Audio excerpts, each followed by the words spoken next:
আমি আপনাদের সামনে আজকে আলোচনা করার নিয়ত করেছি, আলোচ্য বিষয় নিয়েছি ইরতিদাদি কুফর এর ভয়াবহতা ও পরিণাম। ইরতিদাদি কুফর এর ভয়াবহতা ও পরিণাম, এ হচ্ছে আলোচ্য বিষয়। ইরতিদাদ অনেকে বুঝি না, বুঝিয়ে দেব ইনশাআল্লাহ। আলোচ্য বিষয়কে সামনে রেখে আয়াতে কারিমা তিলাওয়াত করেছি।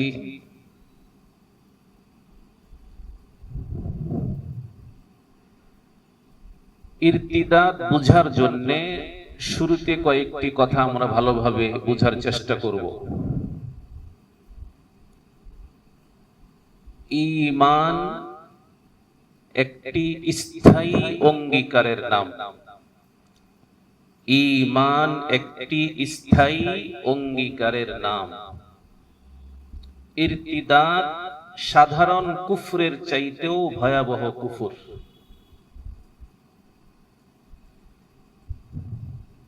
সাধারণ কুফর কাকে বলে আর ভয়াবহ কুফর কোনটা? সাধারণ কুফর হচ্ছে জন্মগতভাবে কাফের, কাফেরের ঘরে জন্মগ্রহণ করেছে, অতঃপর বুঝ হওয়ার পরে ঈমান কবুল করে নাই, কুফরের উপরই থেকে গেছে, কখনো ঈমান কবুল করে নাই। এরা হচ্ছে সাধারণ কাফের। এরা কি? এই জাতীয় কাফের যারা, এরা হলো সাধারণ কাফের। এরা সাধারণ কুফরের মধ্যে লিপ্ত। আর ভয়াবহ কুফরের মধ্যে লিপ্ত কারা? যারা ঈমান এনেছে, নিজেকে মুসলমান দাবি করেছে, ঈমানদার বলে পরিচয় দিয়েছে, ঈমানের দাবি করার পরে যারা কুফরের দিকে ফিরে গেছে, যারা কুফর করেছে, এই কুফর হচ্ছে ভয়াবহ কুফর। এটাকে ইরতিদাদ বলা হয়। যার মাধ্যমে এই ইরতিদাদ সংগঠিত হয় তাকে মুরতাদ বলে। তাকে কি বলে? মুরতাদ। আল ইরতিদাদ শব্দের শাব্দিক অর্থ হলো পরিবর্তন বা প্রত্যাবর্তন। প্রত্যাবর্তন অর্থাৎ মুসলমান থেকে কোন ধর্মকে গ্রহণ করা, ভিন্ন কোন ধর্মকে কি করা? গ্রহণ করা। ইসলাম ছেড়ে দিয়ে অন্য ধর্ম গ্রহণ করা। প্রত্যাবর্তন। প্রত্যাবর্তনের এটা একটা পদ্ধতি। প্রত্যাবর্তনের আরেকটি পদ্ধতি হলো বিকৃত ব্যাখ্যা বিশ্লেষণের মাধ্যমে প্রত্যাবর্তন করা। ঈমান থেকে বের হয়ে কুফরির দিকে চলে যাওয়া। কথা কি আপনারা বুঝতেছেন আমার? হ্যাঁ, ইরতিদাদ অর্থ পরিবর্তন বা প্রত্যাবর্তন। কোরআন এবং সুন্নাহের বিকৃত ব্যাখ্যা বিশ্লেষণ করে অথবা বিকৃত বক্তব্যের মাধ্যমে ইসলাম থেকে বের হয়ে যাওয়া। যে বের হয়ে গেল সে মুরতাদ।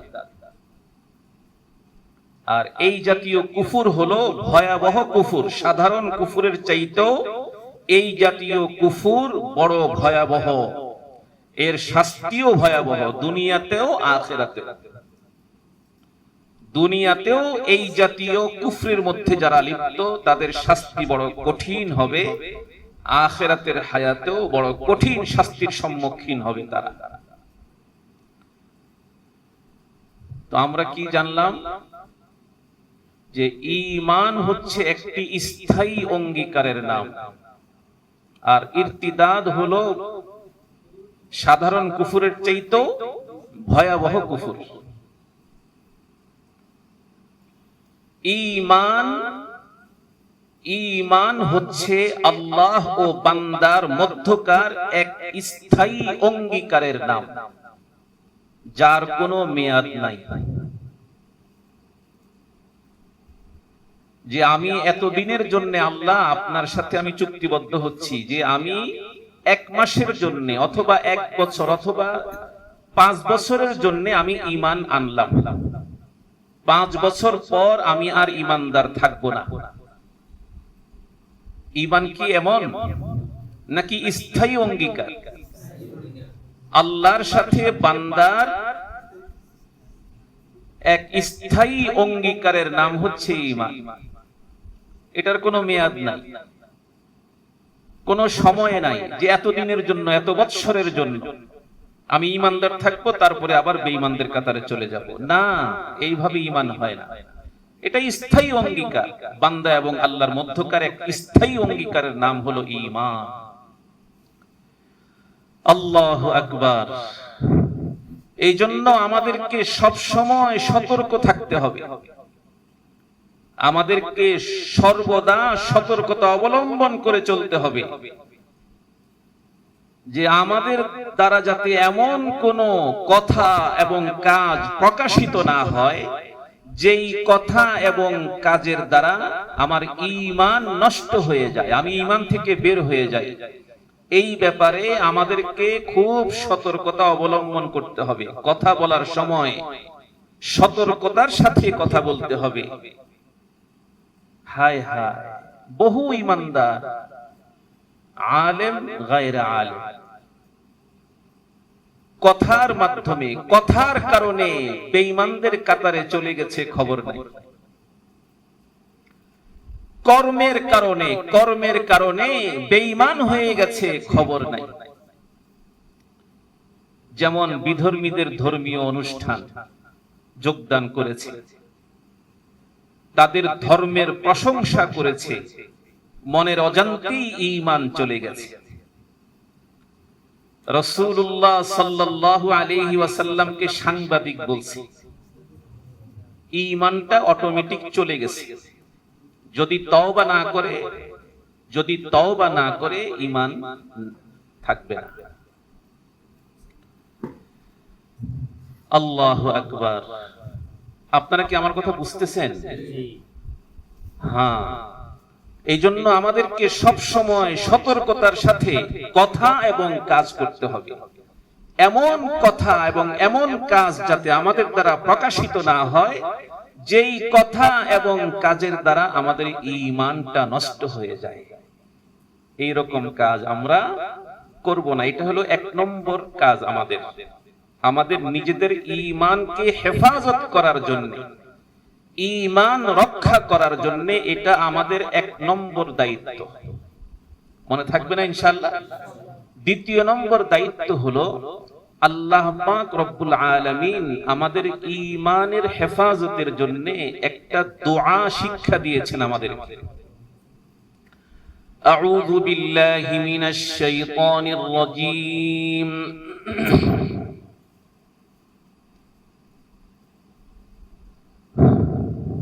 ربنا لا تزغ قلوبنا بعد إذ هديتنا وهب لنا من لدنك رحمة إنك أنت الوهاب। এই দোয়াটা আমরা পড়ি না? ربنا لا تزغ قلوبنا بعد إذ هديتنا। হে আমাদের প্রতিপালক, সরল পথ প্রদর্শনের পর আপনি আমাদের অন্তরকে, আল্লাহ তুমি আমাদের অন্তরকে সত্য বিমুখ বানিয়ে দিও না। ওয়াহাব লানা মিন লাদুনকা রাহমাহ। হে আমাদের প্রতিপালক, আপনি আপনার নিকট হতে আমাদের উপর করুণা করুন, দয়া করুন। ইন্নাকা আনতাল ওয়াহ্হাব। নিশ্চয়ই আপনি মহাদাতা। এই দোয়াটা আল্লাহর কাছে বেশি বেশি করা, প্রত্যেকটা দোয়ার মধ্যে এই দোয়াটা শরীক রাখা। তাহলে ঈমানের হেফাজতের জন্য কয় কাজ আমাদের? দুই কাজ। এক নম্বরে কি করব বলেন? কথা এবং কাজের ব্যাপারে খুব সতর্কতা অবলম্বন করব। এমন কথা এবং এমন কাজ যাতে আমাদের দ্বারা প্রকাশিত না হয় যেই কথা এবং কাজের কারণে আমার ঈমান নষ্ট হয়ে যায়। এমন কথা এবং কাজের থেকে আমরা সতর্ক থাকবো ইনশাআল্লাহ। এমন কাজ করব না, এমন কাজে যোগদান করব না, এমন কথা বলবো না যার দ্বারা ঈমান ক্ষতিগ্রস্ত হয়। আর দ্বিতীয় নম্বর কি বলেন? দোয়াটা বলেন তো, রব্বানা লা তুজিগ কুলুবানা বা'দা ইয হাদাইতানা ওয়া হাব লানা মিন লাদুনকা রাহমাহ ইন্নাকা আনতাল ওয়াহ্হাব। হে আমাদের প্রতিপালক, সরল পথ প্রদর্শনের পর তুমি আমাদের অন্তরকে সত্য বিমুখ করে দিও না। তুমি তোমার পক্ষ হতে আমাদেরকে করুণা দাও, নিশ্চয়ই তুমি কি মহাদাতা। এই দোয়াটা বেশি বেশি করব তো ইনশাআল্লাহ।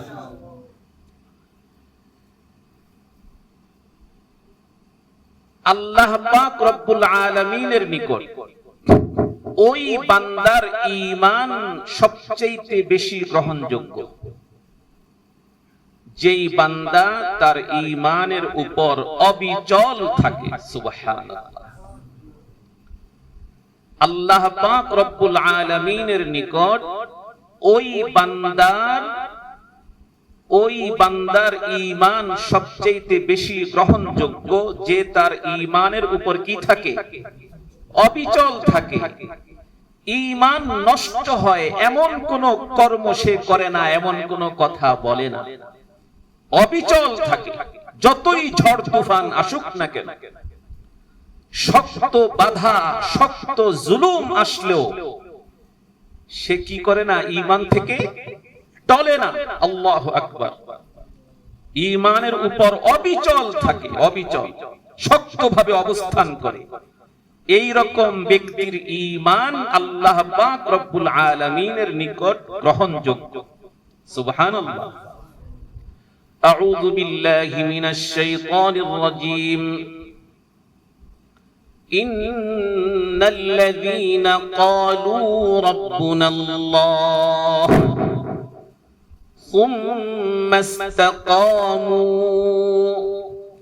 ফালা খাউফুন আলাইহিম ওয়ালা হুম ইয়াহজানুন। রব্বুল আলামিন বলেন, যারা বলে, যেই বান্দারা এই কথা বলে যে আমার হে রব্বুনাল্লাহ, যে আপনি আমাদের কি প্রতিপালক, আল্লাহ আপনি আমাদের কি? ক্বালু রাব্বুনাল্লাহ, আল্লাহকে প্রতিপালক হিসেবে সে ঘোষণা দেয়। এরপরে কি বলে? সুম্মা ইসতাকামু, অতঃপর সে অবিচল থাকে তার এই কথার উপরে, এই কথার উপরে অবিচল থাকে। ফালা খাউফুন আলাইহিম, এই রকম বান্দা যারা, আল্লাহ পাক বলতেছেন তাদের কোনো ভয় নাই। সুবহানাল্লাহ। যারা বলে আমাদের প্রতিপালক আল্লাহ, অতঃপর অবিচল থাকে, অটল থাকে, রব্বুল আলামিন বলেন ফালা খাউফুন আলাইহিম, তাদের কোনো ভয় নাই। সুবহানাল্লাহ।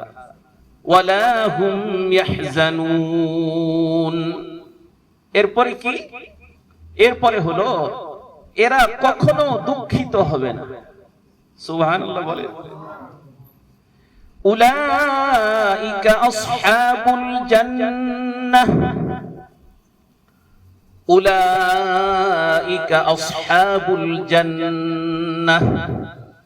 রব্বুল আলামিন বলেন এরাই হলো জান্নাতের অধিবাসী। সুবহানাল্লাহ। খালিদিনা ফিহা, জান্নাতে তারা স্থায়ী হবে। কি হবে? স্থায়ী হবে।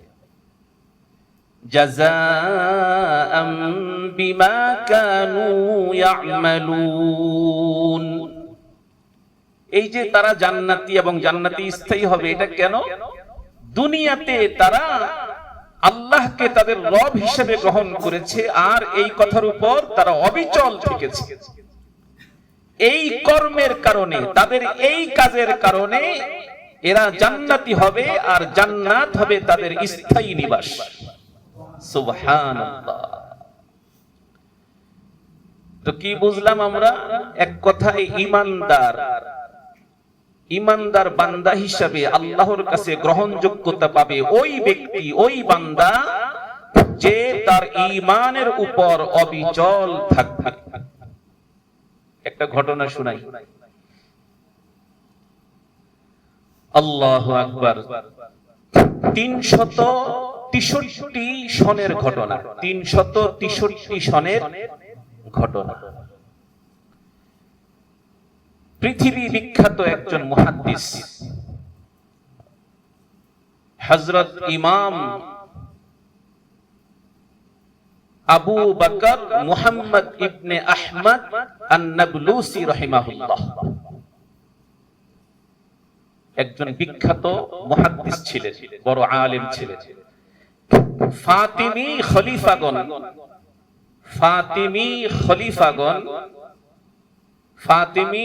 খলিফাগণ যখন মিশর আক্রমণ করল, মিশর আক্রমণ করার পরে তারা তাদের অস্ত্রের জোরে, অস্ত্রের শক্তিতে তারা এই মিশরের সাধারণ জনগণদেরকে তাদের বিকৃত আকীদা, ইসমাঈলি আকীদা, এই আকীদার উপর সাধারণ জনগণদেরকে তারা প্রতিষ্ঠিত করতে সক্ষম হয়েছে। কিসের জোরে? অস্ত্রের জোরে, ক্ষমতার জোরে। ইসমাঈলি আকীদা এটা একটা ভ্রান্ত আকীদা, ইসমাঈলি বিশ্বাস। আপনারা ইতিহাসের কিতাব, ফিকহের কিতাব পড়লে সেগুলোর মধ্যে এগুলো পাবে। এই ভ্রান্ত আকীদা সাধারণ জনগণদের মধ্যে যখন প্রতিষ্ঠিত হয়ে গেল, তখন এই আলেম ইমাম আবু বকর মুহাম্মদ ইবনে আহমদ আন-নাবলুসি রাহিমাহুল্লাহ তিনি সরকারের বিরুদ্ধে ফতোয়া জারি করলেন যে এটা, এই আকীদা, এই বিশ্বাস ভ্রান্ত বিশ্বাস, এই বিশ্বাসে যারা বিশ্বাসী হবে এরা মুরতাদ। কথা বুঝছেন? ফতোয়া জারি করলেন। ফতোয়া জারি করার পরে এই ফতোয়া দেশের জনগণের উপর খুব প্রভাব বিস্তার করেছে। ফতোয়ার কিন্তু পাওয়ার আছে, এটা জানেন তো না? সবাই জানেন তো, বুঝেন তো? এটা ফতোয়ার কিন্তু পাওয়ার আছে। যখন কোন বিষয়ে ফতোয়া হয়ে যায় তখন ওই বিষয়ের ধারক বাহক যারা, এদের অবস্থা নড়বড়ে হয়ে যায়, এদের জন্য টিকে থাকা কঠিন হয়ে যায়। যাই হোক, যখন তিনি ফতোয়া জারি করলেন, ফতোয়া দিলেন, এই ফতোয়ার প্রভাব যখন পুরা দেশের মধ্যে ছড়িয়ে পড়ল, মিশরের মধ্যে ফতোয়ার প্রভাব ছড়িয়ে পড়ার কারণে সরকার এই আলেমের উপর ক্ষিপ্ত হলো। ক্ষিপ্ত হয়ে এই আলেমকে গ্রেফতার করার ঘোষণা দিল, গ্রেফতারি পরোয়ানা জারি করল। সরকার প্রধান ছিল আবু তামিম মুইজ ফাতিমি, বাদশার নাম। তার প্রধান সেনাপতি যে ছিল জওহার, এই জওহারকে হুকুম করলো এই আলেমের বিরুদ্ধে ব্যবস্থা গ্রহণ করার জন্য। সরকারের পক্ষ থেকে যখন তার বিরুদ্ধে গ্রেফতারি ফতোয়া জারি হলো, তিনিও জিহাদের ঘোষণা দিলেন। এই ইমাম আবু বকর মুহাম্মদ তিনিও কি করলেন? জিহাদের ঘোষণা করলেন। জিহাদের ঘোষণা করার পরে সরকারের সাথে টিকে থাকতে পারেন নাই। অতঃপর তিনি সেখান থেকে পালিয়ে চলে গেলেন দামেস্কে। দামেস্কে চলে গেলেন আত্মগোপনের জন্য। সেখানে গিয়েও তিনার শেষ রক্ষা হয় নাই। এই জাওহার সেনা প্রধান, তার নেতৃত্বে বিশাল এক বাহিনী আল্লাহর এই বান্দাকে সেখান থেকে গ্রেফতার করে নিয়ে আসছে। গ্রেফতার করে এনে প্রথম যেই কথাটা জিজ্ঞেস করেছে যে আপনি নাকি আপনার অনুসারীদেরকে বলেছেন যে তোমরা যদি 10টা তীর, তোমাদের কাছে যদি 10টা তীর থাকে, তো 10টা তীরের মধ্যে 9টা আমাদের বিরুদ্ধে নাকি ব্যবহার করতে আপনি বলেছেন, আর একটা খ্রিস্টানদের বিরুদ্ধে ব্যবহার করতে বলেছেন, এমনটি নাকি আপনি বলেছেন আপনার অনুসারীদেরকে? সেনাপ্রধান জিজ্ঞেস করল। তো আল্লাহর এই ওলি বললেন, মুহাদ্দিস সাহেব বললেন, না না, আমি তো এমনটা বলি নাই। আমি বলেছি যে তোমাদের কাছে যদি 10টা তীর থাকে, 10টা তীরের 9টা যদি এই ইসমাঈলী বিশ্বাসীদের বিরুদ্ধে ব্যবহার করো, বাকি একটা যে থাকবে সেটা খ্রিস্টানদের বিরুদ্ধে ব্যবহার করবে না, এদের বিরুদ্ধে ব্যবহার করবে। আল্লাহু আকবার। কি বুঝলেন বলেন তো? তিনি পালিয়ে গেছেন দামেস্কে, মিশর ছেড়ে। সেখান থেকে তাকে গ্রেফতার করে আনা হয়েছে। আনার পরে জিজ্ঞেস করা হয়েছে আপনি নাকি এমনটি বলেছেন আমাদের ব্যাপারে? তিনি বললেন, না, এমনটা বলি নাই। একটা তীর খ্রিস্টানদের বিরুদ্ধে ব্যবহার করতে বলেছি, না না, এমনটা বলি নাই। আমি বলেছি 9টা ব্যবহার করবে, অবশিষ্ট একটা, সেটাও খ্রিস্টানদের বিরুদ্ধে ব্যবহার করবে না, এদের বিরুদ্ধে ব্যবহার করবে। আল্লাহু আকবার, আল্লাহু আকবার। আর আমরা সামান্য নেতৃত্বের জন্য, সম্পদের জন্য বিধর্মীদের কাছে গিয়ে গিয়ে তাদের ধর্মের গুণগান গাইতেছি। হায় হায়, আমরা শুধুমাত্র নেতৃত্বের জন্য, দুনিয়ার কিছু ভোগ বিলাসের জন্য নবীকে গালি দিতেছি, নবীর নাম ইজ্জতের সাথে জুবানে নেই না, মুখ দিয়ে যা আসে তাই বের করতেছি, তাই বলতেছি। কত ভয়াবহ অবস্থা আমাদের। অতঃপর সেই আবু বকর মুহাম্মদ ইবনে আহমদ আন-নাবলুসি রাহিমাহুল্লাহ, তিনার ব্যাপারে শাস্তির ঘোষণা হয়ে গেল। প্রথম দিন সিদ্ধান্ত হলো, প্রথম দিন কি করা হবে? কালিমা লেপন করে সারা দেশ তাকে ঘুরানো হবে। অতঃপর তিনার চেহারার মধ্যে কালিমা লেপন করে তাকে দেশের মধ্যে ঘুরাইতে শুরু করলো। প্রথম দিন এভাবেই কেটে গেল। দ্বিতীয় দিন শাস্তির ভিন্নতা এসেছে। কি? তিনাকে বেত দিয়ে আঘাত করা হচ্ছে, চরম ভাবে বেত দিয়ে তিনাকে পিটানো হয়েছে। এমন ভাবে পিটানো হয়েছে যে তিনি রক্তাক্ত হয়েছেন, বেহুশ হয়ে গেছেন, রক্তাক্ত হয়েছেন। এইভাবে পিটিয়ে তিনার উপর অত্যাচার করা হয়েছে। এটা দ্বিতীয় দিনের শাস্তি। তৃতীয় দিন শাস্তির হুকুম আসলো বাদশার পক্ষ থেকে। কি? যে তার দেহ থেকে জীবিত রেখে, তাকে জীবিত রেখে তার দেহ থেকে চামড়াটাকে ভিন্ন করো। একটু চিন্তা করেন তো।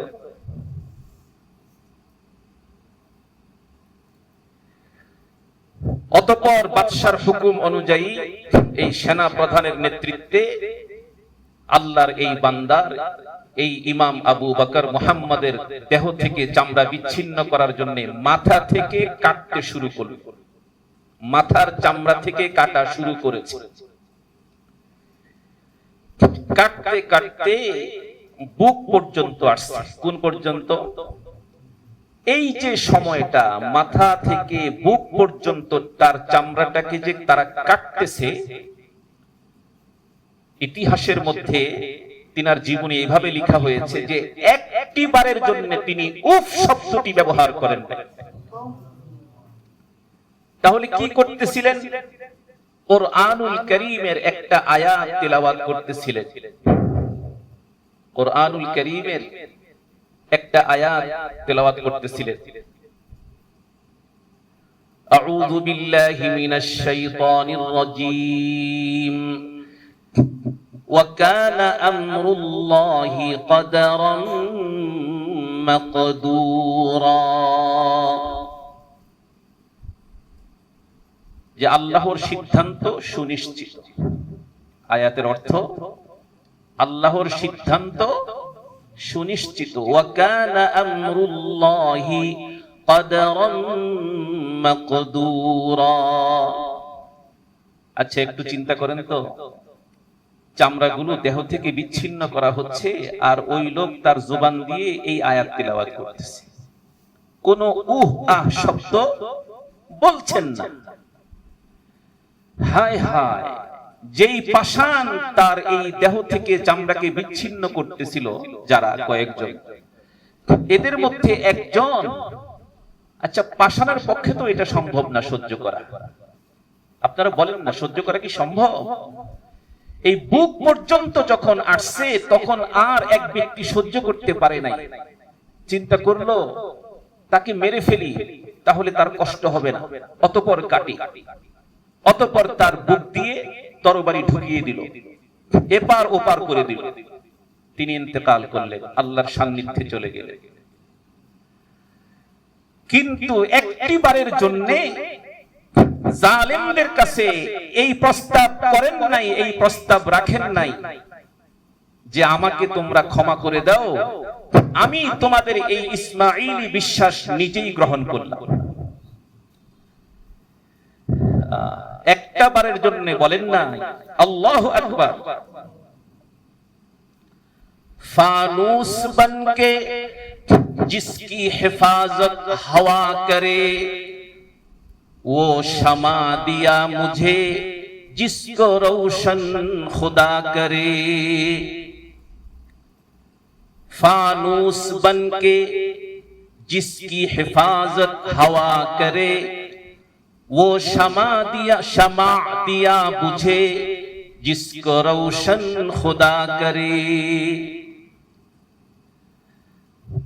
ফানুস বুঝেন? ফানুসটা কি কি বলেন তো দেখি? হ্যাঁ,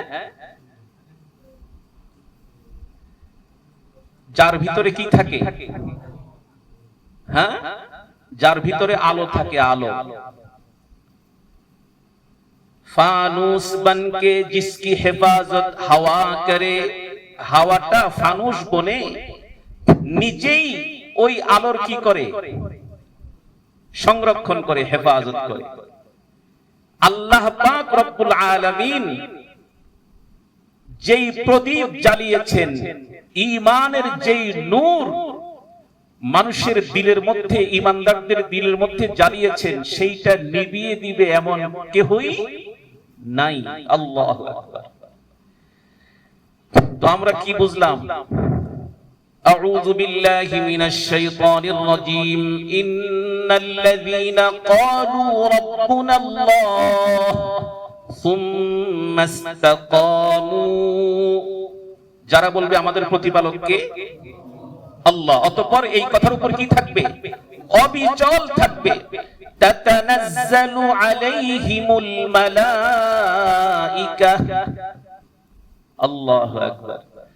এই রকম ঈমানদার বান্দাদের উপর ফেরেশতা অবতীর্ণ হয়। তাতানাজ্জালু আলাইহিমুল মালাইকাতু আল্লা তাখাফু। ফেরেশতা অবতরণ করে কি বলে জানেন? লা তাখাফু, ভয়ের কোনো কারণ নাই। তোমাদের ভয়ের কোনো কি নাই? ভয় পেও না, ভয়ের কোনো কারণ নাই। ওয়ালা তাহজানু, চিন্তিত হইও না। ভয় পেও না, চিন্তিত হইও না। ভয় পেও না মানে আল্লা তাখাফু ওয়ালা তাহজানু। ভয় পেও না মানে যে আমরা আছি, আমরা জান্নাত পর্যন্ত নিয়ে যাওয়ার জন্য তোমাকে আসছি। অতএব কবরের জগৎ আর আখিরাতের হায়াতে কোনো ভয় নেই তোমাদের। কবরের হায়াতে আর আখিরাতের হায়াতে কোনো ভয় নাই। লা তাখাফু ওয়া লা তাহজানু, আর চিন্তিত হইও না। মানে তুমি যে তোমার পরিবার, বিবি বাচ্চা রেখে যাচ্ছ, এদের ব্যাপারে তুমি চিন্তিত হইও না, এদের দায়িত্ব আমরা নিচ্ছি। সুবহানাল্লাহ বললেন না তো? সুবহানাল্লাহ। আল্লা তাখাফু ওয়া লা তাহজানু ওয়া আবশিরু বিল জান্নাতিল্লাতী কুনতুম তুআদুন। অতঃপর ফেরেশতারা ওই ঈমানদার ব্যক্তিকে বলেন, কি বলেন? ওয়া আবশিরু বিল জান্নাতিল্লাতী কুনতুম তুআদুন, বলে যেই জান্নাতের ওয়াদা তোমাদের জন্য করা হয়েছে সেই জান্নাতের সুসংবাদ গ্রহণ কর। সুবহানাল্লাহ, একটু জোরে বলেন তো সুবহানাল্লাহ। এরপরে কি বলতেছেন ফেরেশতা জানেন? নাহনু আউলিয়াউকুম ফিল হায়াতিদ দুনিয়া ওয়া ফিল আখিরাহ, আমরা তোমাদের বন্ধু হয়ে থাকবো দুনিয়ার হায়াতে এবং আখিরাতের হায়াতে। আমরা তোমাদের বন্ধু হয়ে থাকবো দুনিয়ার জীবনে এবং আখিরাতের জীবনে। ওয়ালাকুম ফিহা মা তাশতাহি আনফুসুকুম, আর জান্নাতে যে তোমরা থাকবে, তোমাদের মন যেটা চাবে সাথে সাথে সেটা তোমাদেরকে দেওয়া হবে। ওয়ালাকুম ফিহা মা তাশতাহি আনফুসুকুম ওয়ালাকুম ফিহা মা তাদউন। আর কি, একটা তো মন যেটা চাবে সেটাই উপস্থিত হয়ে যাবে, আর যেটা তোমরা আদেশ করবে যে আমাকে এইটা দেওয়া হোক, এটা দেওয়া হোক, সেটাও সাথে সাথে তোমাদের সামনে উপস্থিত হবে। সেটা তোমাদেরকে দেওয়া হবে সাথে সাথে, যেটা আদেশ করবে সেটাই। নুজুলাম মিন গফুরির রহিম, এই যে মন যেটা চাবে সেটাই দেওয়া হবে, যেটা আদেশ করবে সেটাই পেয়ে যাবে। এটা আল্লাহ পাক দয়াময়, মেহেরবান, করুণাময় আল্লাহর পক্ষ থেকে তোমাদের জন্য মেহমানদারি। নুজুলাম মিন গফুরির রহিম, দয়াময় করুণাময় আল্লাহর পক্ষ থেকে তোমাদের জন্য মেহমানদারি ঈমানদারদের জন্য। এই হচ্ছে যারা ঈমানের উপর কি থাকবে? অবিচল থাকবে। এদের পক্ষান্তরে যারা ঈমানের উপর অবিচল থাকবে না, খুব ভালো করে খেয়াল করেন, গুরুত্বপূর্ণ কথা। ঈমানের উপর যারা অবিচল থাকবে না, এরা দুই রকমের বিদ্রোহ করে আল্লাহর সাথে। কত রকমের? দুই প্রকারের বিদ্রোহ করে আল্লাহর সাথে তারা। এক হচ্ছে কুফরের বিদ্রোহ, আরেকটা হচ্ছে ইরতিদাদের বিদ্রোহ। কয় প্রকারের বিদ্রোহ করে? দুই প্রকারের। একটা হলো কুফরের বিদ্রোহ, আরেকটা ইরতিদাদের বিদ্রোহ। এই দুই বিদ্রোহ করে। এই রকম দুই বিদ্রোহীকারী মুরতাদ যারা, এদের ব্যাপারে আল্লাহ পাক রব্বুল আলামিন বলতেছেন, এরা জমিনের মধ্যে ফাসাদ সৃষ্টিকারী। এরা কি? এরা মুফসিদ ফিল আরদ, জমিনের মধ্যে এরা ফাসাদ সৃষ্টিকারী। দ্বিতীয় নম্বর, এরা মুহারিব, আল্লাহ এবং তার রাসূলের বিরুদ্ধে যুদ্ধ ঘোষণাকারী। নাউযুবিল্লাহ। এই দুই প্রকারের বিদ্রোহ রবের সাথে যারা করে, এরা মুফসিদ ফিল আরদ আর মুহারিব, জমিনে ফাসাদ সৃষ্টিকারী আর আল্লাহ এবং তার রাসূলের বিরুদ্ধে যুদ্ধ ঘোষণাকারী। এই রকম নাফরমান, বেঈমান, মুরতাদ যারা, নিজেকে মুসলমান পরিচয় দেয়, ইমানদার পরিচয় দেয়, অথচ সে বেঈমান। পরিচয় দেওয়ার কারণে আমরা পরিভাষায় তাকে কি বলি? মুনাফিক। কি বলি? মুনাফিক বলি। এই রকম মুনাফিকে পৃথিবীটা ভরে গেছে। বাংলাদেশ তো পুরাটাই মনে হয় ভরে গেছে। আউযু বিল্লাহি মিনাশ শাইতানির রাজীম। আল্লাহ পাকের ঘোষণা শুনেন এদের ব্যাপারে। আউযু বিল্লাহি মিনাশ শাইতানির রাজীম। ইন্নাল্লাযীনা আমানু সুম্মা কাফারু সুম্মা আমানু সুম্মা কাফারু সুম্মা ইজদাদু কুফরা। রব্বুল আলামিন বলেন, যারা ঈমান এনেছে অতঃপর কি করেছে? কুফর করেছে। আবার ঈমান এনেছে, আবার কুফর করেছে। অতঃপর সে তার এই কুফরের উপর পুরা জীবন কাটিয়েছে, অর্থাৎ কুফরকে বৃদ্ধি করেছে, বাড়িয়েছে, আর কখনো কুফর থেকে ফিরে নাই। রব্বুল আলামিন বলেন, লাম ইয়াকুনিল্লাহু লিয়াগফিরা লাহুম ওয়ালা লিয়াহদিয়াহুম সাবিলা। রব্বুল আলামিন বলেন, এই রকম নাফরমান বেঈমানদেরকে আল্লাহ পাক রব্বুল আলামিন কখনো ক্ষমা করবেন না, ক্ষমা করেন না। ওয়ালা লিয়াহদিয়াহুম সাবিলা, এবং এদেরকে হেদায়েতের রাস্তায় পরিচালিত করেন না, করবেন না আল্লাহ পাক। এটা আল্লাহ পাকের সিদ্ধান্ত। বাশশিরিল মুনাফিকিনা বিআন্না লাহুম আযাবান আলীমা। আল্লাহ পাক রব্বুল আলামিন বলেন, নবী আপনি এই মুনাফিকদেরকে, এই বেঈমানদেরকে জাহান্নামের কঠিন আযাবের সুসংবাদ দান করেন।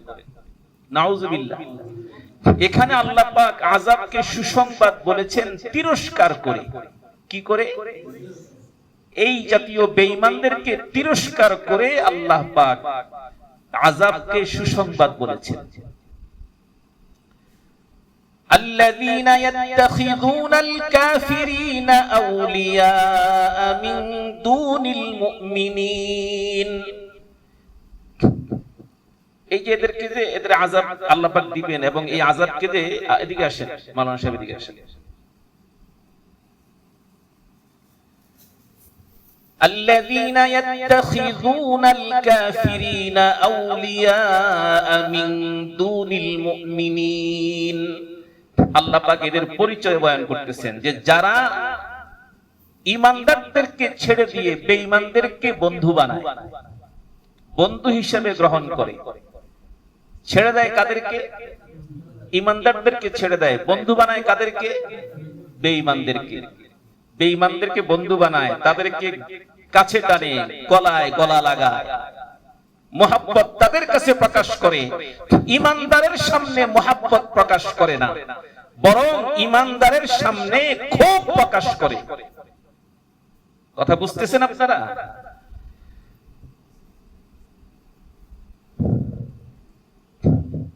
আল্লাহ পাক রব্বুল আলামিন বলেন, আয়াবতাগুনা ইনদাহুমুল ইজ্জাহ।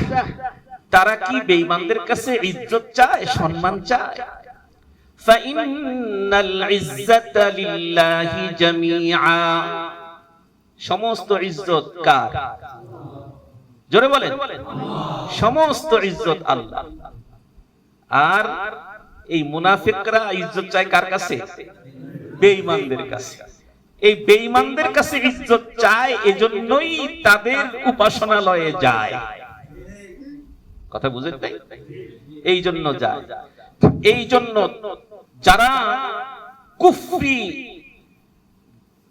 কুফরি সংবিধানের উপর, যেই দলের সংবিধান কুফরের উপর প্রতিষ্ঠিত, এই রকম দলের ধারক বাহকদেরকে মাওলানা সাহেবও বলে। কি বলে? মাওলানা সাহেব। হায় হায়, মাওলানা অর্থ কি জানেন? আমাদের অভিভাবক। মাওলানা অর্থ কি? আমাদের অভিভাবক। আল্লাহ পাক হেদায়েত দান করুক এদেরকে। তাহলে ইজ্জত কার কাছে? আল্লাহর কাছে। আউযু বিল্লাহি মিনাশ শাইতানির রাজীম, দ্বিতীয় আয়াত এদের ব্যাপারে। কাইফা ইয়াহদিল্লাহু কওমান কাফারু বা'দা ঈমানিহিম ওয়া শাহিদু আন্নার রাসূলা হাক্কুন ওয়া জাআহুমুল বায়িনাত ওয়াল্লাহু লা ইয়াহদিল কওমাল যালিমিন। রব্বুল আলামিন বলেন, ওই কওমকে, ওই সম্প্রদায়কে আল্লাহ পাক কি করে হেদায়েত দান করবেন? যারা ঈমান আনার পর কুফর করে। এক নম্বর, বাদা ঈমানিহিম কাফারু বাদা ঈমানিহিম, ঈমান আনার পর কুফর করে। দ্বিতীয় নম্বর, ওয়াশাহিদু আন্নার রাসূলা হাক্কুন, রাসূলুল্লাহ সাল্লাল্লাহু আলাইহি ওয়াসাল্লামকে রাসূল হিসেবে সাক্ষী প্রদান করার পর যারা কুফর করে।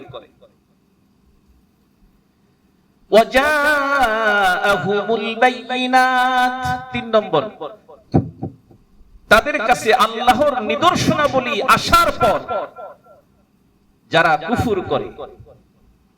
ঈমান আনার পরে যারা এইভাবে কুফর করে, আল্লাহ পাক রব্বুল আলামিন বলেন, ওয়াল্লাহু লা ইয়াহদিল কওমাল যালিমিন। এদেরকে জালেম সম্প্রদায় বলা হয়েছে। এখানে জালেম অর্থ কাফের। এখানে জালেম অর্থ কি? জালেম সম্প্রদায়কে আল্লাহ পাক হেদায়েত দান করেন। এদের দুনিয়ার হায়াতে এদের উপরে লানত আল্লাহর, ফেরেশতাদের, দুনিয়ার সমস্ত মানুষের।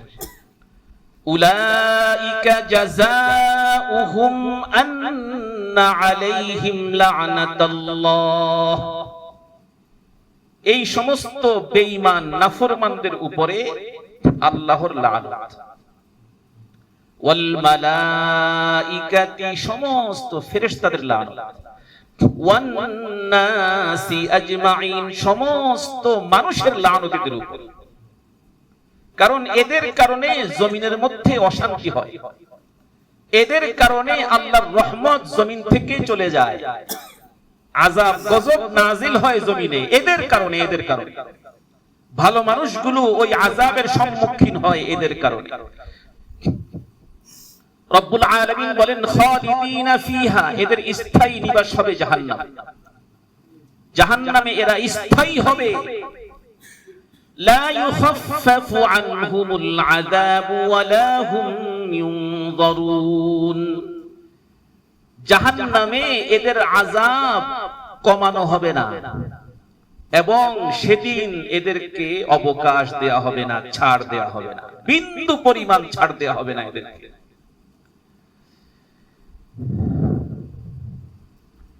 আরেকটি আয়াতে কারিমা, আপনাদের কষ্ট হয়ে যাচ্ছে? আউযু বিল্লাহি মিনাশ শাইতানির রাজীম।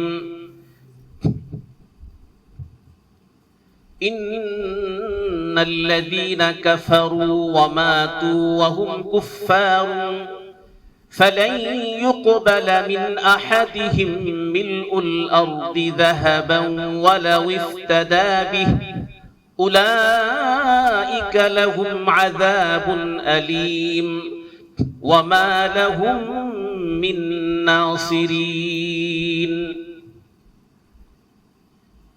আল্লাহ পাক রব্বুল আলামিন বলেন, ইন্নাল্লাযীনা কাফারু বা'দা ঈমানিহিম সুম্মা ইজদাদু কুফরান লান তুকবালা তাওবাতুহুম وَأُولَئِكَ هُمُ الضَّالُّونَ। ঈমান আনার পর যারা কুফর করে, সুম্মা ইজদাদু কুফরা, অতঃপর কুফরকে কি করে? বাড়ায়, অর্থাৎ কুফরের উপর সে থেকে যায়। লান তুকবালা তাওবাতুহুম, এদের তাওবা কখনো কবুল করা হবে না। আর এরাই হচ্ছে পথভ্রষ্ট। অতঃপর আল্লাহ পাক রব্বুল আলামিন বলেন, ইন্নাল্লাযীনা কাফারু ওয়া মাতু ওয়া হুম কুফফার, যারা কুফরি করেছে অতঃপর কুফরের উপর যাদের মৃত্যু হয়েছে, ফালান ইউকবালা মিন আহাদিহিম মিলউল আরদি যাহাবান ওয়ালাউ ইফতাদা বিহি, এই রকম নাফরমানরা এরা যদি এই পুরা পৃথিবী সমান, আচ্ছা বলেন তো পৃথিবীটা কত বড়? আমরা এটা বলে শেষ করতে পারবো? এই পৃথিবী পরিমাণ স্বর্ণ যদি আল্লাহকে দেয়, যে আল্লাহ এই পৃথিবী পরিমাণ স্বর্ণ আপনাকে দিলাম, বিনিময়ে আপনি আমাদের তওবা কবুল করেন, আল্লাহ পাক বলতেছেন লান তুকবালা তাওবাতুহু ফালান ইউকবালা মিন আহাদিহিম মিলউল আরদি যাহাবান ওয়ালাউ ইফতাদা বিহি, এদের কাহারও তওবা কবুল করা হবে না। কত শক্ত কথা দেখেন, পৃথিবী পরিমাণ স্বর্ণ দিলেও আল্লাহ পাক কি করবেন না? এই পৃথিবী পরিমাণ স্বর্ণের মালিক এইরকম কোন মানুষ আদম থেকে শুরু করে এই পর্যন্ত পৃথিবীর জমিনে আসছে এত সম্পদের মালিক? পৃথিবী পরিমাণ স্বর্ণ চিন্তা করা যায়? অথচ সামান্য সম্পদ নিয়ে আমরা আল্লাহর সাথে কত বাহাদুরি শুরু করে দিছি। আউযু বিল্লাহি মিনাশ শাইতানির রাজীম, ওয়া লাইসাতিত তাওবাতু লিল্লাযীনা ইয়া'মালুনাস সাইয়্যাত। অপর আয়াতে আল্লাহ পাক রব্বুল আলামিন বলেন, তওবা কবুলের বিষয়টি তাদের জন্য নয়, তওবা কবুলের বিষয়টি তাদের জন্য নয় যারা কুফরি করতেই থাকে, যারা কুফর করতেই থাকে। এখানে সাইয়্যাত অর্থ ছোটখাটো গুনাহ না, এখানে সাইয়্যাত অর্থ হচ্ছে কুফর, কুফরি গুনাহ। যারা এই জাতীয় গুনাহ করতেই থাকে, তওবা কবুলের বিষয়টি তাদের জন্য নয়। হাত্তা ইযা হাদারা আহাদাহুমুল মাউত, এই রকম নাফরমানদের কাহারো কাহারো মৃত্যু যখন এসে উপস্থিত হয়ে যায়, তখন তারা কি বলে? ইন্নী তুবতুল আন, এখন আমি তওবা করলাম। যখন মৃত্যু এসে যায় তখন কি বলে? এই যে এখন তওবা করলাম। আল্লাহ পাক রব্বুল আলামিন বলেন, ওয়ালাল্লাযীনা ইয়ামুতুনা ওয়া হুম কুফফার, কাফের অবস্থায় তার মৃত্যু হয়, তওবা কবুল করা হয় না। তার মৃত্যু কিসের উপরে হয়? কুফরের উপরে তার মৃত্যু হয়। এই জাতীয় নাফরমানদের শাস্তির ঘোষণা কোরআনের বহু আয়াতে কারীমার মধ্যে আসছে। আমি একটা আয়াত শুনাই আপনাদের।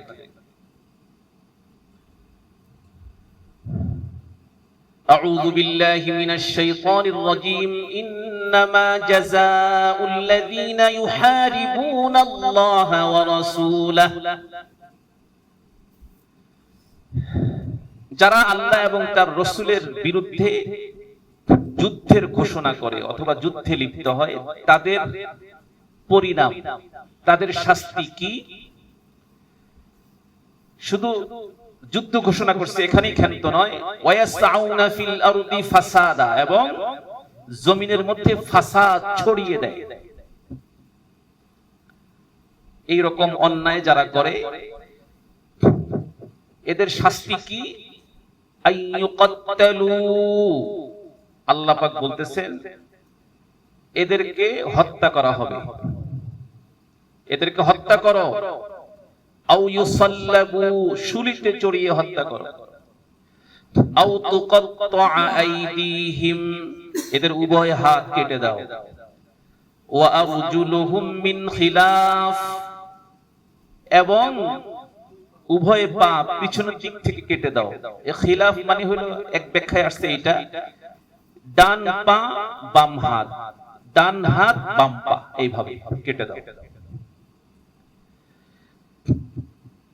আও ইউনফাউ মিনাল আরদ, অথবা তাদেরকে জমিন থেকে বের করে দাও, দেশ থেকে কি করে দাও, বের করে দাও।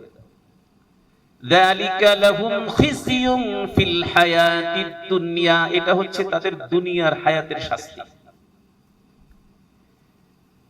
এই যে আল্লাহর রাসূলকে গালাগালি করে, নাউযুবিল্লাহ, শাতেম গুলো আল্লাহর কালামের সাথে বেয়াদবি করলো না কিছুদিন পূর্বে, এদেরকে যারা আশ্রয় প্রশ্রয় দিয়েছে জেনে বুঝে, যারা তাদের নিরাপত্তা চায়, বরং এই রকম নাফরমানদেরকে যারা শাস্তি দেয়, ওই রকম প্রকৃত ঈমানদারদেরকে যারা অপছন্দ করে, এরাও এই শাস্তির আওতাভুক্ত। কথা বুঝতেছেন আপনারা? এরাও এই শাস্তির আওতাভুক্ত। আল্লাহ পাক রব্বুল আলামিন আমাদের সকলকে যেই কথাগুলো বললাম, আমরা সবাই বুঝছি না আলহামদুলিল্লাহ? হ্যাঁ, আল্লাহর সাথে বান্দার, আল্লাহর সাথে বান্দার এক স্থায়ী অঙ্গীকারের নাম হচ্ছে কি? ঈমান। এটার কোনো মেয়াদ নাই। যখন এই ঈমানের নিয়ামত আমরা পাবো, যখনই এই নিয়ামত আমাদের লাভ হবে, অর্জন হবে, ঈমানের নিয়ামত যখনই পেয়ে যাব, তখন আমাদের কাজ কি জানেন? এক নম্বর কাজ, এই ঈমানকে তরতাজা রাখার জন্য যত রকমের পুষ্টির প্রয়োজন, সব পুষ্টিটাকে দিতে হবে। নামাজ, রোজা, হজ, যাকাত, তিলাওয়াত, হ্যাঁ, দান, সাদকা, আল্লাহর জিকির, সব দিতে হবে। অতঃপর এই পুষ্টির মাধ্যমে তাকে বর্ধন, তাকে বাড়াতে হবে, তার বৃদ্ধি করতে হবে। ঈমানকে কি করতে হবে? বাড়াতে হবে। এরপর ৩ নম্বর, ঈমানকে শক্তিশালী করতে হবে। কথা বুঝতেছেন? ঈমানের নিয়ামত পাওয়ার পরে এটা আমাদের কাজ, কিন্তু আমরা কি এই কাজ করি? ফজরের নামাজের সময় কোথায় থাকি? হায় হায়, অনেক অধিকাংশ ফজরের সময় ঘুমায়, ফজরের নামাজ কাজা করে। ঈমান কি পুষ্টি পেল? ঈমান বৃদ্ধি হবে? ঈমান শক্তিশালী হবে? এর সংস্কার হলো না। এর সংস্কারে মনোযোগী হওয়া। কথা কি বুঝতেছেন আপনারা? এর সংস্কারে মনোযোগী হওয়া, হব তো ইনশাআল্লাহ। আল্লাহ পাক আমাদের সকলকে তৌফিক দান করুন, আমিন। ওয়া আখিরু দাওয়ানা আলহামদুলিল্লাহি রাব্বিল আলামিন। اللهم صل على سيدنا ومولانا محمد وعلى آله وأصحابه وبارك وسلم.